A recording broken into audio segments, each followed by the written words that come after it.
ओं नमो भगवते वासुदेवाय नमो। नमस्कार बंधुगण आपण मानक आम यूट्यूब चैनल को पुणी थे स्वागतम एवं शुभकामना। आज भिडियो मु आपण मानक कहवाक चाहूँगी कि आगामी यही 3 दिन अर्थात मार्च मासर 7, 8 एवं 9 तारिखर दिन अर्थात आगामी यही 3 दिन आपण समस्त मानक पाइकिना किपरि भाबरे कटिबा पाइकिना जाउअछि। आपण माने एही 3 दिन को केमिति पालन मध्य करिवे ଏବଂ ଆପଣମାନେ ଏ 3 ଦିନକୁ କିପରି ଭାବରେ ପ୍ଲାନିଂ ମଧ୍ୟ କରିବେ ତା ବିଷୟରେ ମୁଁ ଆପଣମାନଙ୍କୁ ଜଣେଇବି।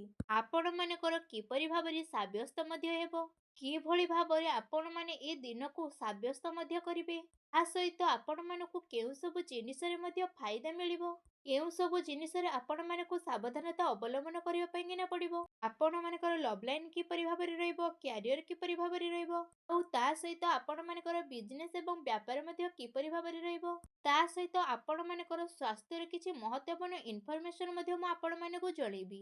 ଆଉ ଏ ଭିଡ଼ିଓ ଶେଷରେ ମୁଁ ଆପଣମାନଙ୍କୁ ଗୋଟିଏ ଉପାୟ ବିଷୟରେ କହିବି, ଯାହା ଫଳରେ ଆପଣମାନେ ଏହି 2 ଦିନକୁ ଆହୁରି ଅଧିକ ଶୁଭ ଏବଂ ମଙ୍ଗଳଦାୟକ ସାବ୍ୟସ୍ତ କରିପାରିବେ। ତେଣୁ ଭିଡ଼ିଓଟିକୁ ଆରମ୍ଭ କରିବା ପୂର୍ବରୁ ମୋର ସବୁଦିନ ପରି ଆପଣମାନଙ୍କୁ ରିକ୍ୱେଷ୍ଟ କି ଆପଣମାନେ ଯଦି ଏ ଚ୍ୟାନେଲରେ ନୂଆ ଅଛନ୍ତି ତେବେ ଏବେ ହିଁ ଯାଇକି ସବସ୍କ୍ରାଇବ୍ କରନ୍ତୁ ଏବଂ ପାଖରେ ଥିବା ବେଲ୍ ଆଇକନକୁ ମଧ୍ୟ କ୍ଲିକ୍ କରନ୍ତୁ, ଯାହା ଫଳରେ ସମୟ ସମୟରେ ସହିତ ସମସ୍ତ ଭିଡ଼ିଓର ନୋଟିଫିକେସନ୍ ଆପଣମାନଙ୍କୁ ହିଁ ସର୍ବପ୍ରଥମେ ମିଳିଯିବ। ଆସନ୍ତୁ ଏବେ ଜାଣିବା ଆପଣମାନଙ୍କ ପାଇଁକିନା ବିଶେଷ ଭାବରେ ଏହି 2 ଦିନର ସ୍ଥିତି ବିଷୟରେ। ଯଦି ମୁଁ ବିଶେଷ ଭାବରେ ଆପଣମାନଙ୍କୁ କହିବି କି ଏ ଦିନରେ କ'ଣ ଆପଣମାନଙ୍କ ପାଇଁକିନା ଏ ଦିନ ପଜିଟିଭ୍ ହେବା ପାଇଁକିନା ଯାଉଅଛି, ଯଦି କହିବା ବନ୍ଧୁଗଣ ଆପଣମାନେ ଏ ଦିନରେ ଆପଣମାନଙ୍କର କିଛି ରାଜନୀତି ଲୋକମାନଙ୍କ ସହିତ ଆପଣମାନଙ୍କର ସାକ୍ଷାତ ମଧ୍ୟ ହେବ, ଯାହାଦ୍ୱାରା ଆପଣମାନଙ୍କର ଲୋକପ୍ରିୟତା ମଧ୍ୟ ବଢ଼େଇବ। ତା ସହିତ ଜନ ସମ୍ପର୍କର କାଇରା ମଧ୍ୟ ବିସ୍ତାର ହେବ। ସନ୍ତାନଙ୍କ ତରଫରୁ ତାଙ୍କ କ୍ୟାରିୟରକୁ ନେଇକି ଏ ଦିନରେ ଆପଣମାନଙ୍କୁ କିଛି ଶୁଭ ସମାଚାର ମଧ୍ୟ ମିଳିବ। ଆପଣମାନଙ୍କର ସିଦ୍ଧାନ୍ତବାଦୀ ଦୃଷ୍ଟିକୋଣ ସମାଜ ଏବଂ ଧାର୍ମିକ ସ୍ଥଳରେ ଆପଣମାନଙ୍କୁ ସମ୍ମାନଜନକ ଉପାଧି ବିଶେଷ ଭାବରେ ପ୍ରଦାନ କରିବ। ତା ସହିତ ଧାର୍ମିକ ଆଧ୍ୟାତ୍ମିକ ଗତିବିଧି ବିଶେଷ ଭାବରେ ଆପଣମାନଙ୍କର ମହତ୍ତ୍ୱପୂର୍ଣ୍ଣ ଯୋଗଦାନ ମଧ୍ୟ ରହିଅଛି। ପ୍ରପର୍ଟି ସମ୍ବନ୍ଧିତ ଅଟକିଥିବା କିଛି କାର୍ଯ୍ୟ ପୂରା ହେବାର ବିଶେଷ ଭାବରେ ସମ୍ଭାବନା ମଧ୍ୟ ବନୁଛି। ଏହି ଦିନର ସମୟ ଆପଣମାନଙ୍କୁ ଭଲ ଖରାପର ସ୍ଥିତି ଦେଖେଇବ। ତା ସହିତ ଭାଗ୍ୟ ଏବଂ ସନ୍ତାନ ସନ୍ତତିର କାର୍ଯ୍ୟ ଆପଣମାନଙ୍କୁ ବିଶେଷ ଭାବରେ ସୁବିଧା ପ୍ରଦାନ ମଧ୍ୟ କରିବ। ଆପଣମାନଙ୍କର ବିବେକ ଏବଂ ଆଦର୍ଶବାଦୀ ସ୍ୱଭାବ ଆପଣମାନଙ୍କ ପାଇଁକିନା ମହତ୍ତ୍ୱପୂର୍ଣ୍ଣ ଉପାଧି ନେଇକିନା ଆସିବ। ତା ସହିତ ଏ ଦିନରେ ଗ୍ରହମାନଙ୍କର ସ୍ଥିତି କାଫି ସନ୍ତୋଷଜନକ ମଧ୍ୟ ରହୁଛି। ଯେଉଁମାନେ ଆପଣମାନଙ୍କ ଖିଲାପରେ ଥିଲେ ସେହି ଲୋକମାନେ ଆପଣମାନଙ୍କ ସପକ୍ଷକୁ ଆସିବା ପାଇଁକିନା ଯାଉଅଛନ୍ତି। ଆଉ ସମ୍ବନ୍ଧରେ ମଧ୍ୟ କାଫି ସୁଧାର ମଧ୍ୟ ଆସିବ। ଆପଣମାନଙ୍କର ସବୁ କାର୍ଯ୍ୟ ଶାନ୍ତିପୂର୍ଣ୍ଣ ଭାବରେ ସୁଧାରି ମଧ୍ୟ ଯିବ। ଭାବୁକତା ଦ୍ୱାରା ବେମାରିକତା ଦୃଷ୍ଟିକୋଣ ଆପଣମାନଙ୍କ କାର୍ଯ୍ୟରେ ରହି ମଧ୍ୟ ଯିବ। ତା ସହିତ ଆପଣମାନଙ୍କର ସକାରାତ୍ମକ ଏବଂ ସନ୍ତୁଳିତ ଭାବନା ଆପଣମାନଙ୍କୁ ଆଗକୁ ବଢ଼େଇବା ଏବଂ ନିଜର କାର୍ଯ୍ୟକୁ ସମ୍ପୂର୍ଣ୍ଣ ଭାବରେ ସମ୍ପନ୍ନ କରିବାରେ ସାହାଯ୍ୟ ପ୍ରଦାନ ମଧ୍ୟ କରିବ। ଘରେ କୌଣସି ଧାର୍ମିକ ଉତ୍ସବର ଆୟୋଜନ ମଧ୍ୟ ବିଶେଷ ରୂପରେ ମଧ୍ୟ ହେବ। ତା ସହିତ ଆପଣମାନେ ପୁଣି ଥରେ ନିଜେ ନିଜକୁ ତାଜା ଅନୁଭବ କରିବେ। ଏହା ସହିତ ଯଦି କହିବା ଅଟକିଥିବା ବଡ଼ ଧରଣର ପେମେଣ୍ଟ ମିଳିବା କାରଣରୁ ଆର୍ଥିକ ସ୍ଥିତି ମଧ୍ୟ କାଫି ସମୟ ପର୍ଯ୍ୟନ୍ତ ମଧ୍ୟ ସୁଧୁରି ଯିବ, ଯାହାଦ୍ୱାରା ଆପଣମାନଙ୍କୁ ବହୁତ କାଫି ଖୁସି ମଧ୍ୟ ମିଳିବ ଏବଂ ଆପଣମାନଙ୍କ ମନ ବହୁତ ପ୍ରସନ୍ନ ମଧ୍ୟ ହୋଇକିନା ରହିବ। ଆସନ୍ତୁ ଏବେ ଜାଣିବା ଆପଣମାନଙ୍କର ଏ ଦିନରେ କ'ଣ ନେଗେଟିଭ୍ ମଧ୍ୟ ରହିବ। କୌଣସି ପ୍ରକାରର ଉଧାରୀରୁ ମଧ୍ୟ ଆପଣମାନେ ଦୂରେଇକିନା ରୁହନ୍ତୁ। ଧନ ନେଣଦେଣ କାର୍ଯ୍ୟ କରିବାଠାରୁ ଛଳନା ଏବଂ ଧୋକା ଆପଣମାନେ ଶିକାର ମଧ୍ୟ ହୋଇପାରନ୍ତି। କୌଣସି ବି କାର୍ଯ୍ୟ କରିବାରେ ଆପଣମାନେ ଭାବି ଚିନ୍ତିକିନା ଆପଣମାନେ ଆପଣମାନଙ୍କର ଟାଇମ୍ ଆଦୌ ଲଗାନ୍ତୁ ନାହିଁ, ଯାହାଦ୍ୱାରା ସମୟ ଆପଣମାନଙ୍କ ହାତରୁ ବାହାରି ଯାଇପାରେ। ସାମାଜିକ ସମ୍ପର୍କକୁ ମଧୁର ବନିବାର ଅତି ଆବଶ୍ୟକତା ମଧ୍ୟ ରହିଛି। କେବେ କେବେ କିଛି ନକାରାତ୍ମକ ପୁରୁଣା କଥା ଏ ଦିନମାନଙ୍କରେ ଉଠିପାରେ। ନିଜର ସ୍ୱଭାବକୁ ପଜିଟିଭ୍ ବନେଇକିନା ରଖନ୍ତୁ। ତା ସହିତ ଆପଣମାନଙ୍କୁ କିଛି କଥାର ଧ୍ୟାନ ଦେବାକୁ ଧ୍ୟାନ ଦେବାର ଆବଶ୍ୟକତା ମଧ୍ୟ ରହିଛି। ଆପଣମାନଙ୍କର ସରଳ ସ୍ୱଭାବର କିଛି ଲୋକମାନେ ଆପଣମାନଙ୍କର ଫାଇଦା ମଧ୍ୟ ଉଠେଇ ପାରନ୍ତି, ଯେଉଁଥିପାଇଁ କିନା ଆପଣମାନଙ୍କ ମନର ସ୍ଥିତି କିଛି ବିଚଳିତ ମଧ୍ୟ ହୋଇପାରେ। ଅନ୍ୟର ପ୍ରୋବ୍ଲେମକୁ ଆପଣମାନଙ୍କର ସୁଲଝେଇବାରେ କେତେକ ମହତ୍ତ୍ୱପୂର୍ଣ୍ଣ କାର୍ଯ୍ୟ ମଧ୍ୟ ଅଟକି ଯାଇପାରେ। ତା ସହିତ ଆପଣମାନେ କାହାକୁ ବି କିଛି ପ୍ରମିସ୍ କିମ୍ବା ପ୍ରତିଜ୍ଞା କରିଛନ୍ତି, ତେବେ ତାକୁ ପୂରା ହିଁ କରନ୍ତୁ, ନଚେତ୍ ସମାଜରେ ଆପଣମାନଙ୍କର ଇମେଜ୍ ମଧ୍ୟ ଖରାପ ହୋଇପାରେ। ଏହା ସହିତ ଆପଣମାନଙ୍କ ହାତରୁ କିଛି ଲାଭଦାୟକ ବାହାରି ଯିବାର ସମ୍ଭାବନା ମଧ୍ୟ ରହିଛି। ଆପଣମାନେ ଦେଖେଇ ହେବା ପ୍ରବୃତ୍ତିଠାରୁ ଆପଣମାନେ ବିଶେଷ ଭାବରେ ଦୂରେଇକିନା ରୁହନ୍ତୁ। ଏ ସମୟରେ ଆପଣମାନଙ୍କର ଧନ ସମ୍ପତ୍ତି କିଛି ନୁକସାନ ହେବାର ସମ୍ଭାବନା ମଧ୍ୟ ବନୁଛି।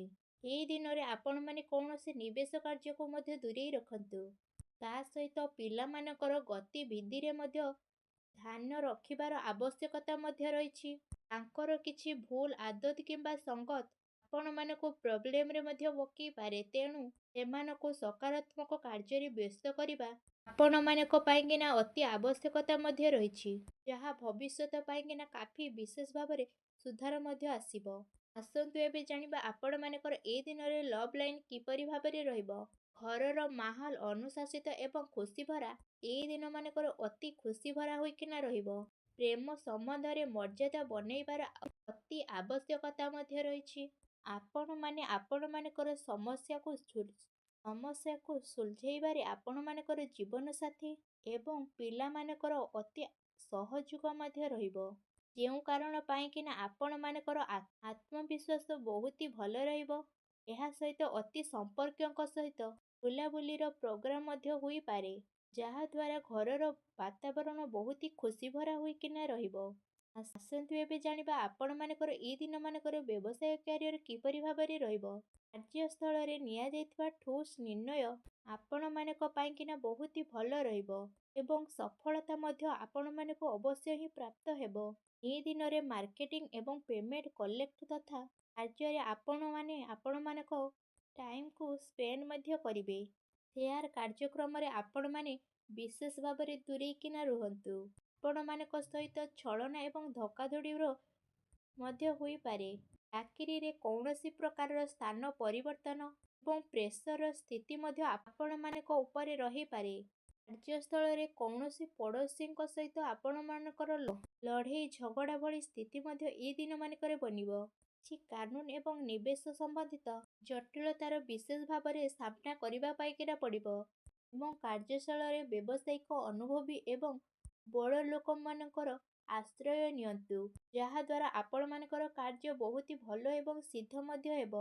ତା ସହିତ ଏବେକାର ଗତିବିଧିରେ ଆପଣମାନେ ଧ୍ୟାନଟିକୁ କେନ୍ଦ୍ରିତ କରିକିନା ରଖନ୍ତୁ, ଯାହାଦ୍ୱାରା ଆପଣମାନେ ବହୁତ ଭଲରେ ରହିବେ। ଆସନ୍ତୁ ଏବେ ଜାଣିବା ଆପଣମାନଙ୍କର ଏହି ଦିନରେ ସ୍ୱାସ୍ଥ୍ୟ ମଧ୍ୟ କିପରି ଭାବରେ ରହିବ। ଏହି ଦିନରେ ଆପଣମାନଙ୍କର ସ୍ୱାସ୍ଥ୍ୟ ବହୁତ ଭଲ ରହିବ, କିନ୍ତୁ ଆପଣମାନେ ଦିନଚର୍ଯ୍ୟାକୁ ବ୍ୟବସ୍ଥିତ ହୋଇକିନା ରଖିବା ପାଇଁକିନା ଆପଣମାନଙ୍କୁ ଅତି ଆବଶ୍ୟକତା ମଧ୍ୟ ରହିଛି। ସେଥିପାଇଁକିନା ଆପଣମାନେ ଆପଣମାନଙ୍କର ଖାଦ୍ୟପେୟ ଉପରେ ଧ୍ୟାନ ମଧ୍ୟ ଦିଅନ୍ତୁ ଏବଂ ତା ସହିତ ଆପଣମାନେ ଆପଣମାନଙ୍କର ସ୍ୱାସ୍ଥ୍ୟକୁ ଆହୁରି ଅଧିକ ଭଲ ରଖିବା ପାଇଁକିନା ପ୍ରତ୍ୟେକ ଦିନ ଯୋଗ କରନ୍ତୁ, ସୁଖାସନ କରନ୍ତୁ ଏବଂ ପ୍ରାଣାୟାମ କରନ୍ତୁ, ଯାହାଦ୍ୱାରା ଆପଣମାନେ ଆପଣମାନଙ୍କର ଦେହକୁ ବହୁତ ଭଲ ଏବଂ ମଙ୍ଗଳଦାୟକ ବନିପାରିବେ। ଆସନ୍ତୁ ଏବେ ଜାଣିବା ଆପଣମାନଙ୍କ ପାଇଁକିନା ଏ ଦିନମାନଙ୍କର କ'ଣ ବିଶେଷ ଉପାୟ ମଧ୍ୟ ରହିଛି।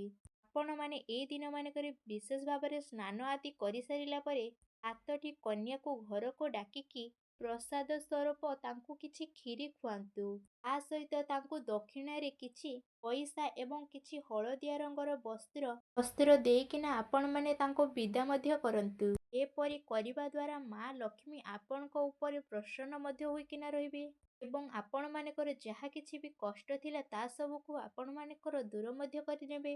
ଯେଉଁ ସବୁ ବି ପ୍ରୋବ୍ଲେମ ଚାଲିଥିଲା ସେ ସବୁର ମଧ୍ୟ ଏହି ଉପାୟ କରିବା ଦ୍ୱାରା ଆପଣମାନଙ୍କର ପ୍ରୋବ୍ଲେମ ମଧ୍ୟ ସୁଧୁରିଯିବ ଏବଂ ଆପଣମାନଙ୍କୁ ଶୁଭଫଳ ମଧ୍ୟ ପ୍ରାପ୍ତ ହେବ ଏବଂ ଆପଣମାନଙ୍କର ସମସ୍ତ କାର୍ଯ୍ୟ ମା ଲକ୍ଷ୍ମୀଙ୍କର ଆଶୀର୍ବାଦରୁ ବହୁତ ଶୀଘ୍ର ସୁଧୁରିଯିବ।